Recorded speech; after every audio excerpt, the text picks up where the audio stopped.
बच्चों, कक्षा 10 के संस्कृत के पाठ्यक्रम में गद्य, पद्य, नाटक तथा संस्कृत व्याकरण आपको पढ़ना है।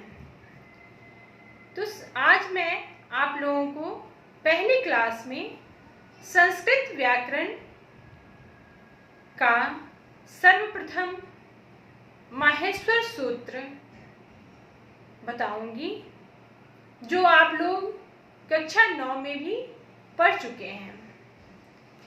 पहला आप लोगों का अध्याय है प्रत्याहार। तो प्रत्याहार से पहले हम लोगों के लिए माहेश्वर सूत्र को जानना अत्यावश्यक है। आप लोगों ने याद भी किया है। संस्कृत व्याकरण को माहेश्वर शास्त्र भी कहा जाता है। माहेश्वर का अर्थ है भगवान शिव। पाणिनि की उपासना से प्रसन्न होकर भगवान शिव ने अपने डमरू को बजाया और उस डमरू से जो ध्वनि निकली वह 14 सूत्रों के रूप में आरोपित हो गए तथा वही 14 माहेश्वर सूत्र कहलाए। बच्चों, संस्कृत व्याकरण का जन्म ही इन 14 माहेश्वर सूत्रों से होता है। ये 14 माहेश्वर सूत्र निम्नलिखित हैं। पहला माहेश्वर सूत्र है अ, ई, उ, ण। दूसरा रि, लि, क। तीसरा ए, ओ, अंग। चौथा ऐ, औ, च। पांचवा ह, य, व, र, ट। छठा ल, ण। सातवां य, म, अंग, ण, ण, म। आठवां झ, भ, य। नौवां घ, ढ, ध, स। 10वां ज, ब, ग, ड, द, स। 11वां ख, फ, छ, ठ, थ, च, ट, त, व। 12वां क, प, य। 13वां श, स, स, र। 14वां ह, ल। ये 14 माहेश्वर सूत्र हैं। इन 14 माहेश्वर सूत्रों को जब आप लोग याद करेंगे तो इसके पश्चात इन्हीं 14 माहेश्वर सूत्र से हम प्रत्याहार बनाएंगे। अब आगे मैं आप लोगों को प्रत्याहार बनाना सिखाऊंगी। प्रत्याहार किसे कहते हैं तथा प्रत्याहार कितने होते हैं, ये हम आगे देखते हैं। जिनकी सहायता से कम शब्दों में अधिकतम बातें कही जा सके उन्हें प्रत्याहार कहते हैं। माहेश्वर सूत्रों में से किसी भी बिना हलंत वाले वर्ण का पहला अक्षर ले लें और किसी हलंत वाले वर्ण का दूसरा अक्षर ले लें। किसी हलंत वाले वर्ण का पहला अक्षर ले लें तथा किसी हलंत वाले अक्षर का दूसरा अक्षर ले लें। प्रत्याहारों की संख्या 42 है और ये प्रत्याहार निम्नलिखित हैं। पहला प्रत्याहार है अक। अ, क हलंत अक। अक प्रत्याहार के अंतर्गत कौन कौन से वर्ण आते हैं? अ, ई, बड़ी ई, री, लड़ी। अक प्रत्याहार के अंतर्गत आने वाले वर्ण हैं अ, ई, बड़ी ई, री, लड़ी। दूसरा प्रत्याहार है अच। अ, च हलंत अच प्रत्याहार। इसके अंतर्गत आने वाले वर्ण हैं अ, ई, उ, री, लड़ी, ए, ओ, ऐ, औ। अच प्रत्याहार के अंतर्गत सभी स्वर वर्ण आ जाते हैं। कौन कौन से वर्ण हैं?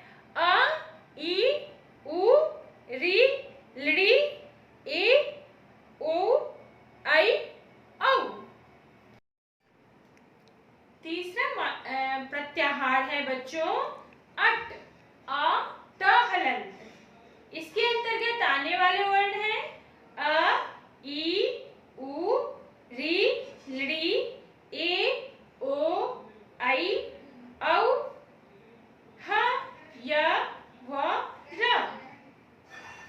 चौथा प्रत्याहार है अण, अ ण हलंत। इसके अंतर्गत आने वाले वर्ण हैं अ, ई, उ।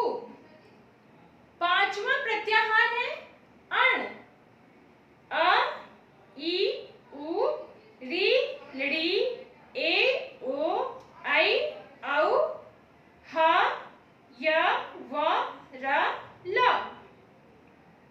बच्चों अण प्रत्याहार 2 बार आता है क्योंकि माहेश्वर सूत्र में पहला माहेश्वर सूत्र अ, ई, उ, ण और छठा माहेश्वर सूत्र ल, ण। तो इस तरह से अण प्रत्याहार 2 बार बनते हैं। बच्चों छठा प्रत्याहार है अम, अ और म हलंत। अम प्रत्याहार में अ वर्ण से लेकर म हलंत तक के वर्णों के बीच में जो भी बिना हलंत वाले वर्ण आएंगे वो सब अम प्रत्याहार में लिखे जाएंगे। अभी तक जो मैंने आपको जितने भी प्रत्याहार बताए हैं उन सब का बनाने की विधि यही है कि जो अच है, अट है, अक है, तो उन सब के 2 वर्णों के बीच में जो आपके अच लिखा होता है, अम लिखा होता है, अक लिखा होता है, तो उनके बीच के बिना हलंत वाले वर्ण जो होते हैं उस प्रत्याहार में आते हैं। तो मैंने आपको छठा प्रत्याहार कौन सा बताया?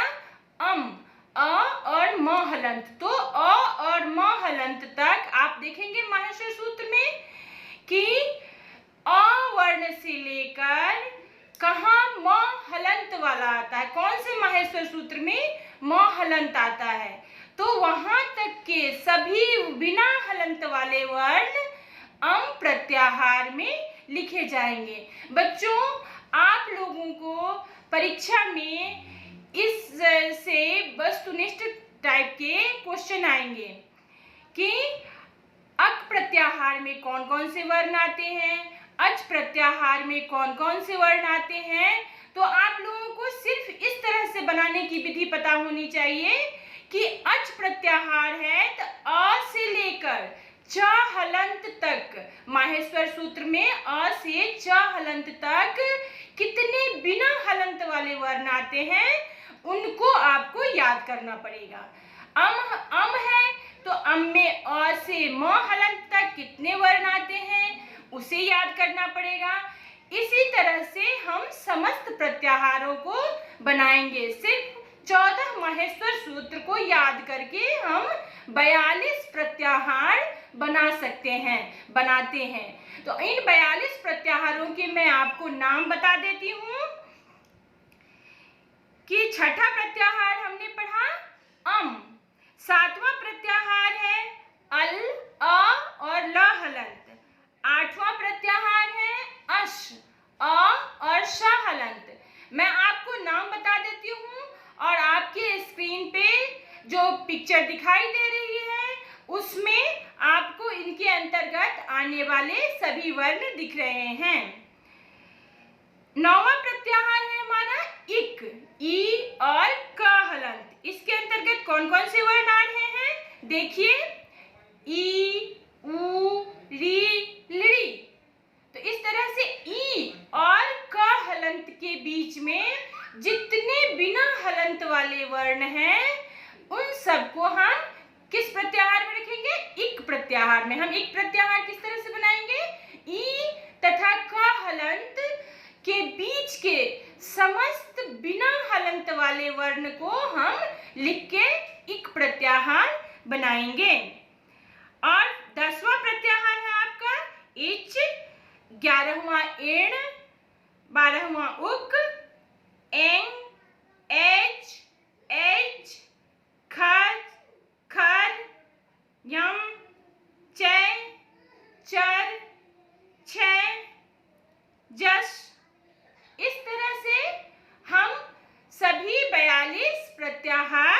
बनाएंगे। अब आपको अगर परीक्षा में देता है कि चर प्रत्याहार के बीच में कौन कौन से वर्ण आते हैं, चर प्रत्याहार में कौन कौन से वर्ण आते हैं, तो आप कैसे लिखेंगे इसको कि च वर्ण कहाँ पे है, माहेश्वर सूत्र में कौन से माहेश्वर सूत्र में च वर्ण आता है, और र हलंत माहेश्वर सूत्र में कहाँ आता है, इसे हमें ध्यान से देखना होगा। फिर उसके बीच बिना हलंत वाले कितने वर्ण हैं उसे याद करना पड़ेगा, तब चर प्रत्याहार बनेगा। तो आप जब परीक्षा में पूछा जाए कि चर प्रत्याहार के अंतर्गत कौन कौन से वर्ण आते हैं, तो आप इस तरह से करेंगे कि च से लेकर के र हलंत। और बच्चों याद रखना है कि जो र हलंत कोई भी प्रत्याहार में जिसमें अच है तो अ में च हलंत को छोड़ के उसके पहले वाले वर्ण तक उस प्रत्याहार में लिखना है। मैं चर लेती हूँ, चर प्रत्याहार में च वर्ण से लेकर र हलंत वाले वर्ण से पहले के वर्ण तक जो बिना हलंत वाले वर्ण आएंगे वो सारे चर प्रत्याहार में आएंगे।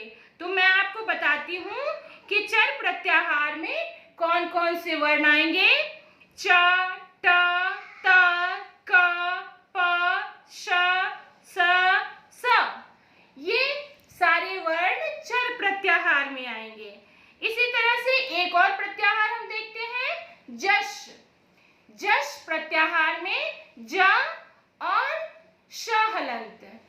तो ज वर्ण से लेकर मैंने पहले आपको बताया है कि माहेश्वर सूत्र में किस माहेश्वर सूत्र में ज वर्ण आता है, इसे आप लोग देखेंगे कि किस माहेश्वर सूत्र में ज वर्ण आता है, और वहां से ज से लेकर पहला वर्ण कौन सा होगा, ज से लेकर श हलंत के पहले वाले वर्ण तक, बिना हलंत वाले वर्ण तक हम सारे वर्णों को लिखेंगे, तब जश प्रत्याहार बनेगा।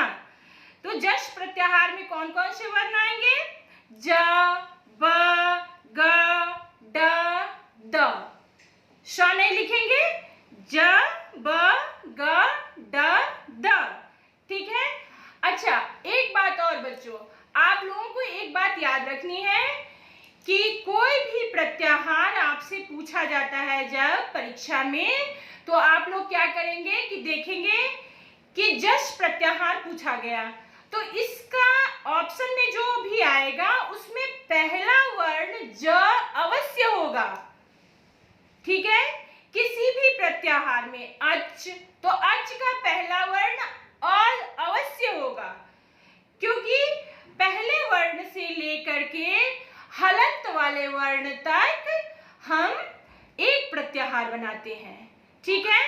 तो इस तरह से अभी मैंने आप लोगों को 22 प्रत्याहार बताए हैं। आगे और प्रत्याहार देखिए। और आगे और भी प्रत्याहार है। मैंने आप लोगों को बताया था कि माहेश्वर सूत्र के अनुसार 14 माहेश्वर सूत्र हमने पढ़े, और 14 माहेश्वर सूत्र के आधार पे हमने कितने प्रत्याहार बनाए, 42। तो 42 प्रत्याहार में से मैंने अभी तक आपको 22 प्रत्याहार बता दिए थे। अब हम देखेंगे कि आगे कौन से प्रत्याहार हैं। तो आगे और प्रत्याहार बनते हैं झ, झर, झल, झश, झट, भय, दश, मैं, यण, यण। अब यण प्रत्याहार, कुछ मुख्य प्रत्याहार जो आवश्यक रूप से आपको याद करने हैं, यण प्रत्याहार जैसे है। तो मैंने आपको पहले ही बता दिया है कि किस तरह से हम बनाएंगे, कि माहेश्वर सूत्र में हम देखेंगे कि कहाँ पे कौन से माहेश्वर सूत्र में या आ रहा है और कौन से माहेश्वर सूत्र में ण हलंत आ रहा है। तो इसके बीच के सभी बिना हलंत वाले वर्णों को यण प्रत्याहार में हम लिखेंगे। और एक बात और क्या ध्यान में रखेंगे आप लोग कि यण प्रत्याहार में पहला वर्ण य अवश्य होगा, य अवश्य होगा। तो यण प्रत्याहार में हम कौन कौन से वर्ण आते हैं ये देखते हैं। य, व, र, ल, य, व, र, ल। इसी तरह से कुछ और प्रत्याहार मैं आपको बताती हूँ। यम, ये, यर, रल, वल, दस, शर। अब शर प्रत्याहार है। शर प्रत्याहार में श और र हलंत। तो इसको हम माहेश्वर सूत्र में देखेंगे कि कहाँ श आ रहा है, कहाँ श आ रहा है और कहाँ र हलंत आ रहा है। और इसे शुरू कहाँ से करेंगे? श से। शर है प्रत्याहार, तो पहला वर्ण कौन सा होगा? श। श से लेकर र हलंत के बीच के सभी बिना हलंत वाले वर्ण शर प्रत्याहार में आएंगे। तो देखते हैं शर प्रत्याहार में कौन कौन से वर्ण आते हैं। तो श, स और स तीन आएंगे। इसी तरह से शल, हल।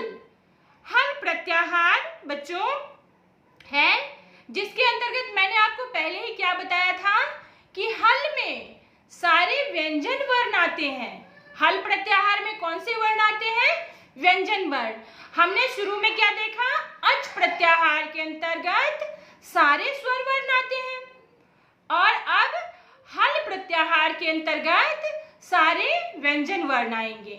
ठीक है, हल प्रत्याहार कैसे बनाएंगे हम लोग? माहेश्वर सूत्र में देखना है हमें कि ह कहाँ आ रहा है, ह वर्ण किस माहेश्वर सूत्र में आ रहा है। ठीक है, तो ह वर्ण से लेकर ल हलंत के बीच के सभी वर्णों को, बिना हलंत वाले वर्णों को, सभी वर्णों नहीं, बिना हलंत वाले सभी वर्णों को, जहां जहां जो हलंत वाले वर्ण आएंगे उसे हम छोड़ देंगे, उसे हम नहीं लिखेंगे। अगर पहले माहेश्वर सूत्र से लेके 10वें माहेश्वर सूत्र तक का कोई प्रत्याहार हम बना रहे हैं तो उसमें बिना हलंत वाले समस्त वर्णों को लिखेंगे। पहला वर्ण तो हमारा वही होगा जो प्रत्याहार का पहला वर्ण होगा। ठीक है, और उसके बीच में जितने भी बिना हलंत के वर्ण आएंगे उसी को हम लिखेंगे। हलंत वाले सभी वर्णों को हम छोड़ देंगे। कुछ बच्चे क्या करते हैं, जैसे अक प्रत्याहार लिखना है तो आ, ई, ऊ, ण, ली, लड़ी, क पूरा लिख देंगे। ये नहीं, ये लिखने से आपका आंसर गलत हो जाएगा।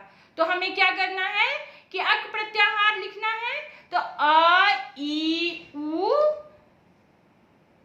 री, लड़ी, सिर्फ इतना लिखना है। हमने 2 माहेश्वर सूत्र से अक बनाया, आ, ई, ऊ, ण, लड़ी, लड़ी, क, इससे बनाया अक प्रत्याहार। तो इसमें हमने आ, ई, ऊ लिया, पहले से सिर्फ आ, ई, ऊ लिया और दूसरे से सिर्फ री और लिड़ लिया। हमने पहले माहेश्वर सूत्र का ण हलंत और दूसरे माहेश्वर सूत्र का क हलंत हमने छोड़ दिया है। इसलिए ध्यान रखना है कि कोई भी प्रत्याहार जब हम बनाएंगे तो उसमें हमें हलंत वाले वर्णों को छोड़ देना है, उसे हम नहीं लिखेंगे। ठीक है, तो अब हम हल प्रत्याहार, मैंने क्या बोला आपको कि हल प्रत्याहार में समस्त व्यंजन वर्ण आएंगे। आपसे ये क्वेश्चन सीधा सीधा पूछा जा सकता है कि कौन से प्रत्याहार में समस्त स्वर वर्ण आते हैं और कौन से प्रत्याहार में समस्त व्यंजन वर्ण आते हैं। ठीक है, तो आपका आंसर क्या होगा कि अच प्रत्याहार में समस्त स्वर वर्ण आते हैं और हल प्रत्याहार में समस्त व्यंजन वर्ण आते हैं। तो हम देखते हैं कि हल प्रत्याहार में कौन कौन से वर्ण आते हैं। तो हल प्रत्याहार के अंतर्गत पहला वर्ण क्या होगा? हाँ, जो अनिवार्य रूप से होगा। मैंने बोला है कि कोई भी प्रत्याहार का पहला वर्ण वही होगा जो उसका पहला वर्ण होगा। तो हल प्रत्याहार का पहला वर्ण क्या है? ह। ह और ल हलंत, तो इसका ह पहला वर्ण आवश्यक रूप से होगा। ठीक है, तो ह, य, व, र,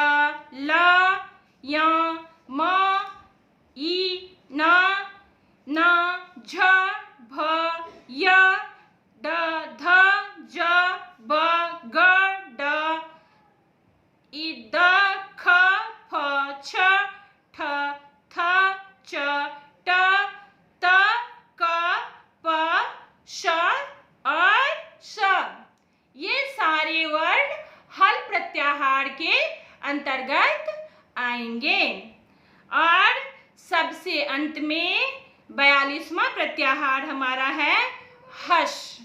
तो ये आपके पाठ्यक्रम में है, हश प्रत्याहार है। सबसे अंत में 42वां प्रत्याहार हश प्रत्याहार है। तो इसमें भी वही होगा बच्चों, मैं बार बार आप लोगों को बता रही हूँ कि किसी भी प्रत्याहार का पहला वर्ण वही होगा जो उस प्रत्याहार में लिखा होगा। परीक्षा में आप लोगों को बहुत आसानी से, बहुत सोच समझ के ये देखना है कि आपसे कौन सा प्रत्याहार पूछा गया है। अगर हस पूछा जाता है तो हस में ह पहला वर्ण होगा। अच पूछा जाता है तो अच में अ पहला वर्ण होगा।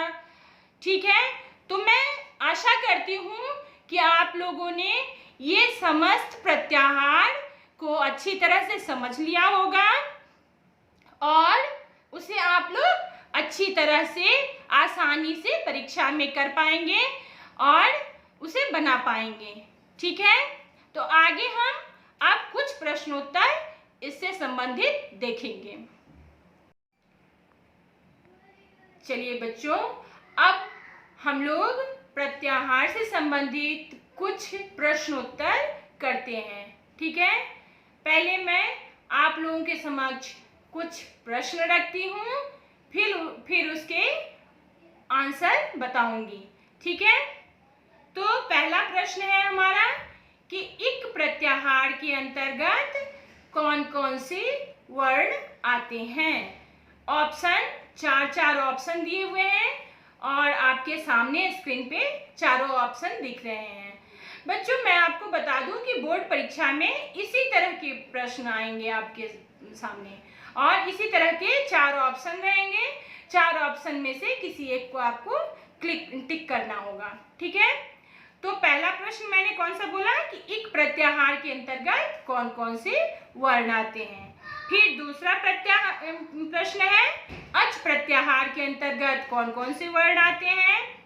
तीसरा प्रश्न है अक प्रत्याहार के अंतर्गत कौन कौन से वर्ण आते हैं। चौथा प्रश्न है हमारा अण प्रत्याहार के अंतर्गत कौन कौन से वर्ण आते हैं। पांचवा है कि अण प्रत्याहार के अंतर्गत कौन कौन से वर्ण आते हैं। और छठा है शर प्रत्याहार के अंतर्गत कौन कौन से वर्ण आते हैं। सातवां है एच प्रत्याहार के अंतर्गत कौन कौन से वर्ण आते हैं। आठवां प्रश्न है यण प्रत्याहार के अंतर्गत कौन कौन से वर्ण आते हैं। और नौवां प्रश्न है कि इक प्रत्याहार के अंतर्गत कौन कौन से वर्ण आते हैं। ठीक है, मैंने आप लोगों को प्रत्याहार बनाने की पूरी विधि समझा दी है और ये प्रश्न दिए हैं। अब प्रश्न को मैं समझा देती हूँ कि इक प्रत्याहार है तो कौन कौन से वर्ण उसके बीच में आएंगे। मैंने आपको पहले ही समझाया है। इक है तो उसका पहला वर्ण ई अवश्य होगा, अनिवार्य रूप से ई होगा। तो किस ऑप्शन में ई है इसे आपको देखना है। पहली बात तो ये है। फिर उसके बाद क हलंत से पहले के समस्त हलंत वाले वर्णों को हम लोग लेंगे इसमें इक प्रत्याहार में। ठीक है, तो इसका ऑप्शन कौन सा हो जाएगा।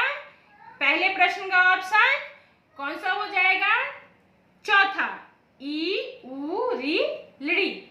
ठीक है, फिर दूसरे का जश प्रत्याहार में के अंतर्गत आने वाले वर्ण कौन कौन से हैं, त ज ब ग ड द। और तीसरे में अक प्रत्याहार के अंतर्गत आने वाले वर्ण हैं तो अ अनिवार्य रूप से जिसमें होगा और क हलंत से पहले आने वाले वर्ण तो कौन सा हो जाएगा इसमें कि अ ई उ।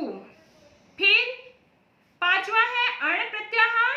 अण प्रत्याहार के अंतर्गत कौन कौन से वर्ण आएंगे तो इसमें है अ ई उ।